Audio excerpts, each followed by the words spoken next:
In the days of old, in the land of Israel, there arose a great warrior named Goliath, whose height and might were the stuff of legends.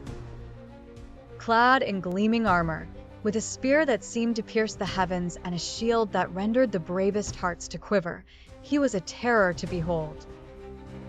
The Philistines, his people, stood emboldened by his presence, encamped on one side of the valley, daring their foes to confront them. Across the valley, the Israelite army cowered in fear. Their spirits were weighed down by doubt and despair, for no man among them dared to challenge the beast. Each day, for 40 days, Goliath strode forward, his booming voice echoing through the valley as he issued a dire proclamation. "Choose a man and send him down to me," he taunted. "If he is able to fight and kill me, we will become your subjects. But if I overcome him and kill him, you will become our subjects and serve us." The challenge hung heavy in the air, unanswered and oppressive.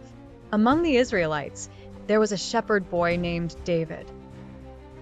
He was diminutive in stature and youthful in years, but his heart harbored a courage unfathomable. David was the youngest son of Jesse, and he had been sent to the camp by his father to bring provisions to his older brothers who served in the army. On that fateful day, as David arrived with his parcels, he heard the voice of Goliath, a voice that seemed to shake the very firmament. His brothers sought to send him away, fearful for his safety, but David was undeterred. His spirit burned with righteous indignation. "Who is this uncircumcised Philistine that he should defy the armies of the living God?" he declared. The words reached King Saul, who summoned David to hear his plea. Before the king, David spoke with a fervor uncharacteristic for one so young. "Let no one lose heart on account of this Philistine. Your servant will go and fight him," he said. King Saul, taken aback, offered his own armor to the boy, but David rejected it. The weight and size were cumbersome, for David trusted not in the trappings of war, but in the strength of his faith and the skill in his hands. With his staff in hand and 5 smooth stones chosen carefully from the brook, David approached the battlefield. Goliath's laughter rang out as the giant beheld the unarmed youth. "Am I a dog, that you come at me with sticks?" he roared, cursing David by his gods. But David, steadfast and fearless, responded, "You come against me with sword and spear and javelin, but I come against you in the name of the Lord Almighty, the God of the armies of Israel, whom you have defied. This day the Lord will deliver you into my hands, and I'll strike you down and cut off your head."